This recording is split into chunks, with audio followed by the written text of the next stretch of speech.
Assalamualaikum warahmatullahi wabarakatuh. Alhamdulillah, kita lanjutkan materi pertemuan 9 pada mata kuliah manajemen proyek pada program studi teknik informatika Fakultas Teknik UHAMKA. Kali ini kita akan membahas tentang pelaksanaan proyek, terutama dilihat dari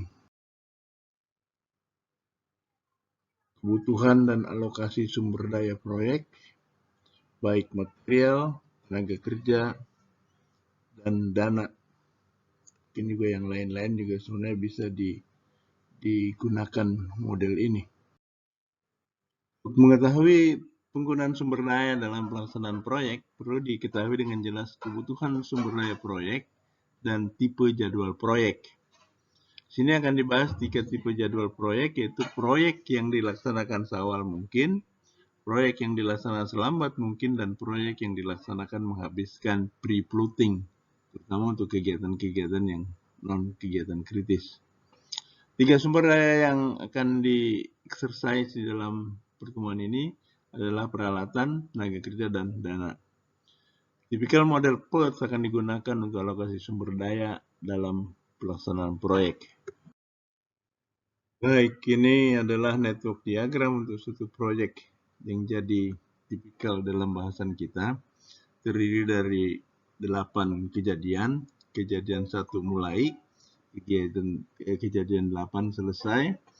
Ada kegiatan A, B, C, D, E, F, G, H, I, J, dan 1 kegiatan dummy. Kegiatan A itu kejadian 1 sampai kejadian 2 itu 2 minggu. Kegiatan B 25 3 minggu. Kegiatan C 58 12 minggu. Kegiatan D 138 minggu. Kegiatan E 36 2 minggu. Kegiatan F 68 4 minggu. Kegiatan G 37 3 minggu. Kegiatan H 14 4 minggu. Kegiatan I 47 2 minggu. Dan kegiatan J 78 5 minggu. Lihat sini jalur kritis itu adalah kegiatan C dan kegiatan D. Jalur kritis adalah jalur yang terpanjang yang terdapat dalam suatu proyek, yang kalau jalur itu mundur maka selesai proyek juga akan mundur. Kegiatan dummy itu kejadian 35 itu 0 minggu. Berikut adalah kebutuhan sumber daya untuk setiap kegiatan. Kegiatan A, B, C, D, E, F, G, H, I, J, masing untuk peralatan dalam satuan truk minggu, tenaga kerja dalam satuan orang minggu, dan dana dalam juta rupiah. Ini rincian kebutuhannya.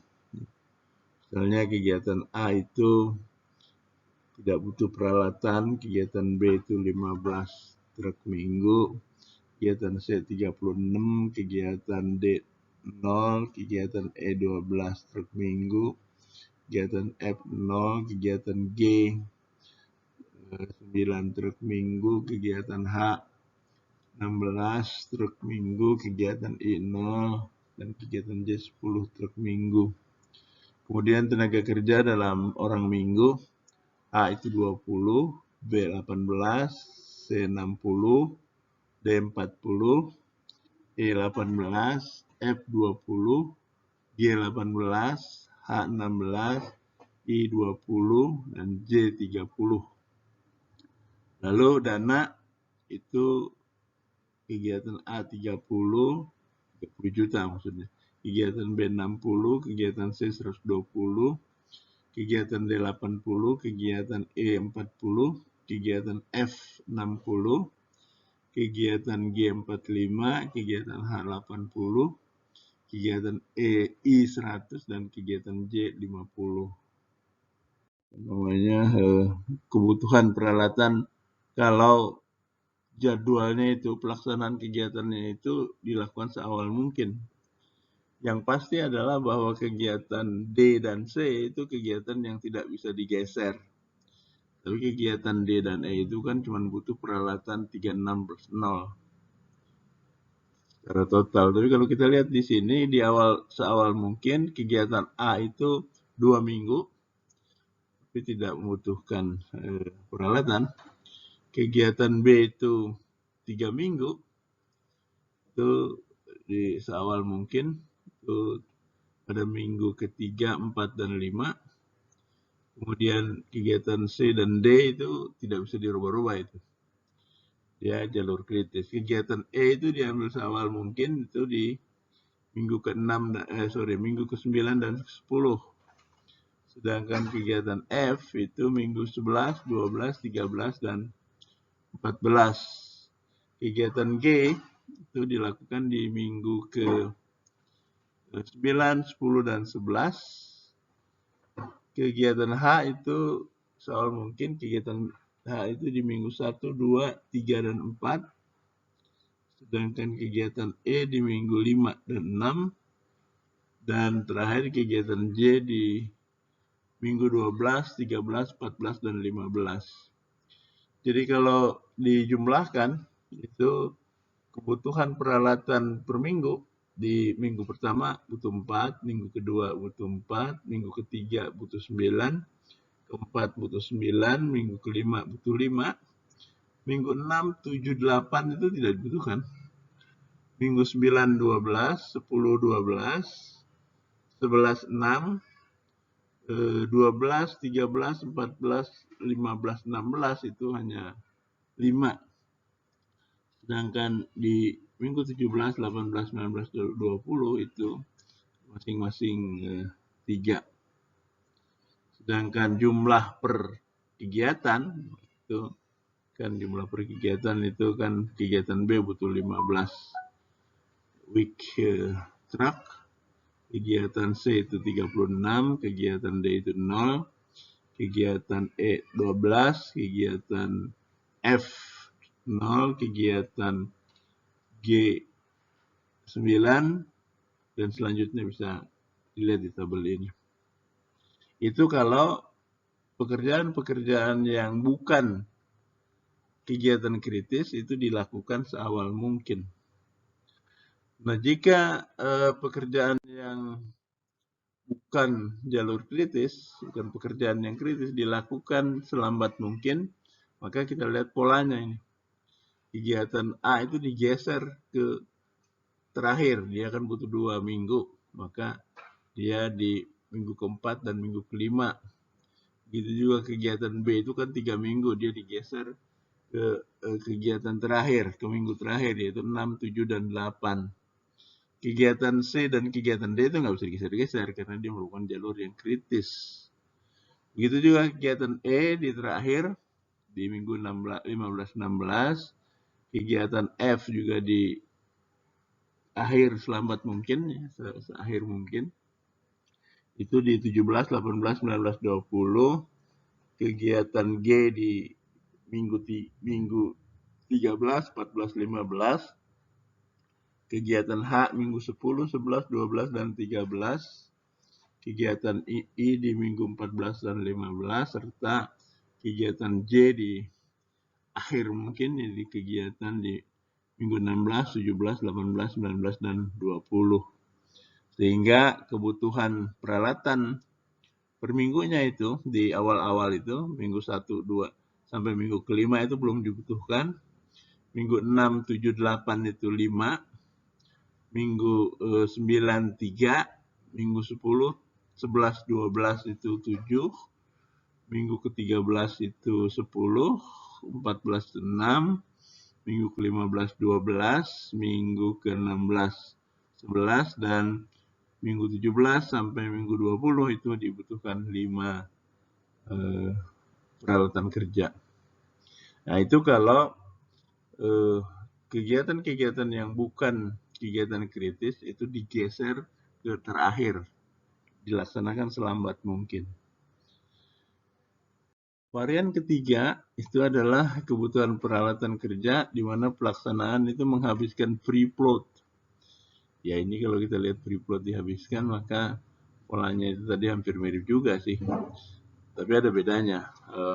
Di mana kegiatan A itu di minggu 1-2, kegiatan B itu di minggu 6-7-8. Kegiatan C dan D nggak bisa digeser.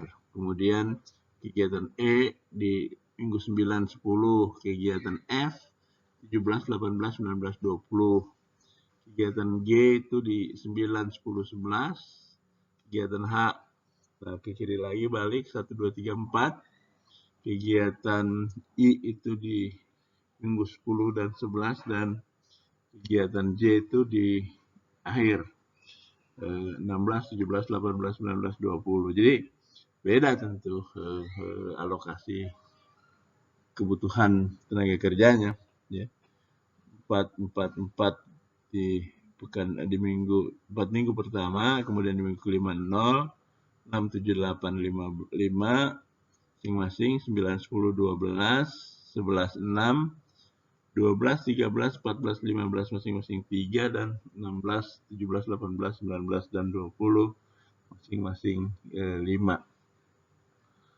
Saya coba lihat lagi contoh yang lain yang kebutuhan tenaga kerja di mana pelaksanaan seawal mungkin.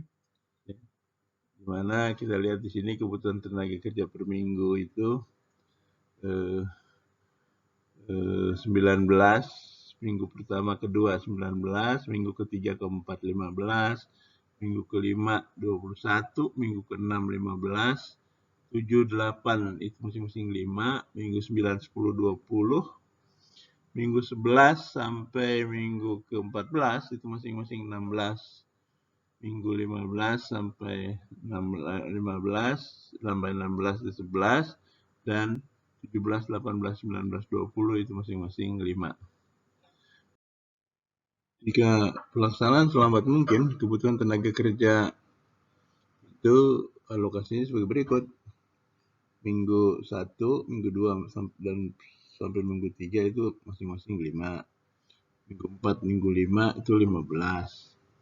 6, 7, 8 itu masing-masing 11. 9, 5, 10, 11, 12 masing-masing 9.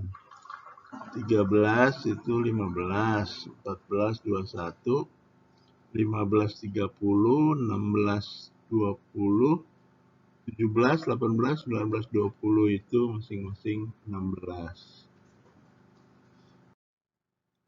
Kebutuhan tenaga kerja kalau pelaksanaannya menghabiskan free float itu kita lihat minggu 1-2 itu 19, minggu 3-4 itu 9, minggu 5, 6, 7, 8, 11, minggu 9, 20, minggu 10, 30, minggu 11, 21, minggu 12, 13, dan 14 dan 15 masing-masing 5.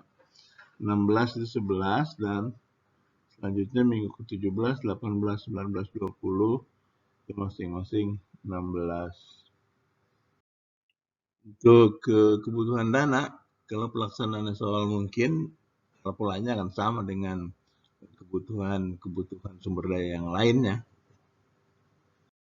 Begitu juga jika pelaksanaan selambat mungkin, polanya akan mirip dengan pola-pola dalam pelaksanaan proyek dalam waktu yang selambat mungkin. Juga pelaksanaan menghapuskan free float, polanya juga akan sama ke sumber daya yang lain. Sebagai catatan penutup, yang pertama bahwa menggunakan diagram PERT atau CPM, kebutuhan sumber daya proyek dapat dirinci alokasinya. Kegiatan kritis tidak bisa digeser, harus sesuai waktunya. Kebutuhan sumber dayanya tidak bisa ditunda. Kegiatan yang bukan kegiatan kritis dapat digeser-geser, bisa dikerjakan seawal mungkin, bisa dikerjakan selambat mungkin, bisa juga dengan cara menghabiskan free floating. Dalam pelaksanaan proyek, yang paling penting adalah bagaimana mengalokasikan sumber daya seseragam mungkin. Fluktuasi kebutuhan sumber daya dibuat minimal Caranya dengan menggeser-geser kegiatan non-kritis, tapi tetap harus memenuhi persyaratan-persyaratan. Demikian pembahasan kita tentang pelaksanaan proyek. Terima kasih. Assalamualaikum warahmatullahi wabarakatuh.